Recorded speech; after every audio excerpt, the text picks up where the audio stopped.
everyone, this is PK Entertainment and we are back again, and here now we have another video for you, and we're going to talk about nostalgia baits within entertainment and whether it's holding things back in terms of new ideas and concepts. Now I'm sure we're all aware of what nostalgia bait is, drawing reference to iconic characters and franchises from the past, playing on fans' affection for those characters and using that to draw them into your new release.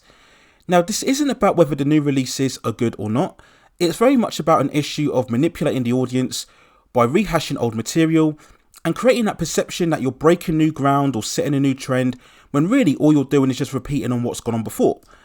So we look at recent examples of this from the likes of Jurassic World, Ghostbusters Afterlife, The Matrix Resurrections and Top Gun Maverick. Now all of these projects had varying amounts of success, but the fact is for every nostalgia bait that is used, we get denied the opportunity of something new.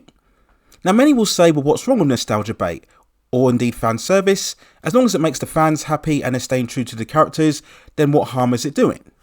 Well, the problem here is that whenever you have a nostalgia bait that is successful, it makes the studio think that all you need to do is just rely on rehashing these old ideas, providing all of these Easter eggs and member berries, and that will be enough to please the audience. It stops the studio from taking risks and challenging the audience with new material. Because when we think about it, isn't that what we were complaining about for so many years? That we're getting too many remakes and sequels and reboots and reinvigorations, and there's not enough originality. And isn't this how these franchises started off in the first place?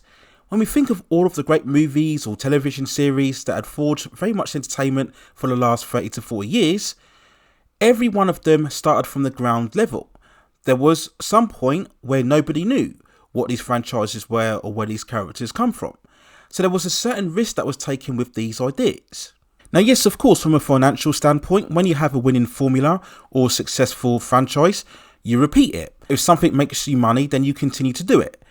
But at the same time, we'll never move forward or find out what the next big franchise is if we're unwilling to take that risk and we're just hinging always on nostalgia. So we then look at two of the most groundbreaking franchises perhaps in all of entertainment and pop culture. Of course, we're talking about both Star Wars and Star Trek.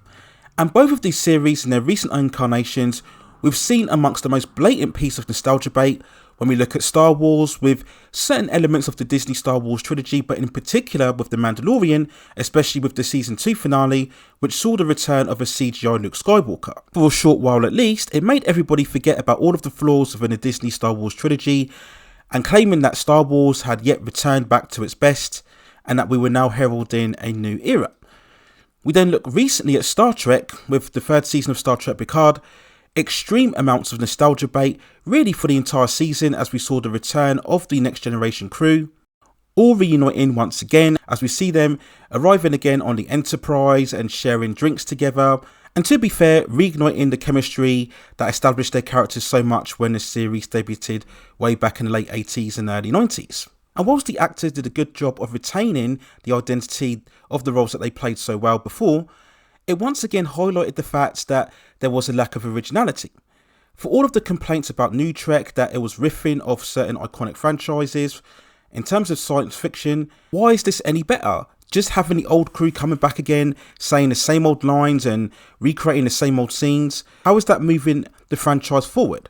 Isn't one of the biggest reasons that Star Wars is adored by so many is that it was seen to be breaking the barriers in many ways in terms of the diversity of its casting and the many themes amongst its storytelling, and in many ways we saw different directions being taken with all of the series. So TNG is very much a different show than what DS9 was as to what Voyager was.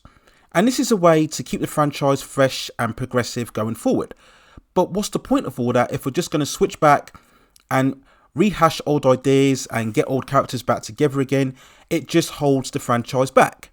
We look at Star Wars again, with all of the future upcoming projects very much taking place in the past history of the timeline, with the likes of the Acolyte and the Ahsoka series, alongside the likes of Rogue One and Andor as well.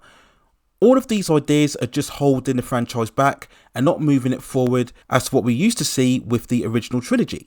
And this is where I think nostalgia bait really hurts fans, because it gives that false illusion that just because you're providing them with something that they like, it's giving them that impression that this is the way forward. So for all of the criticisms of recent incarnations, for all of their flaws, All we need to do is get the old elements back together again, and then everything is forgiven. There has to be some stage where we take risks again, where we try to move the story forward, where we try to take the franchise in new directions. And this isn't me trying to be trendy or a millennial.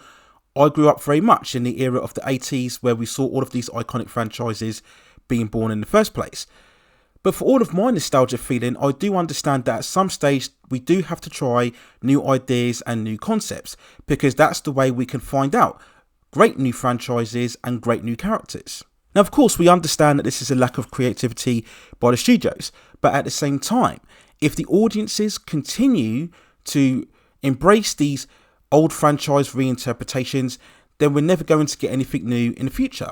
Now, of course, there's nothing wrong with the odd scene here, or the odd reference, or the odd dialogue, just to remind us of what happened before. There's nothing wrong with that. But when the entire franchise, the entire series, or the entire run of films is really steeped and riffing off of what's gone on before, then I do believe it's a problem. And I do think it does hold entertainment back.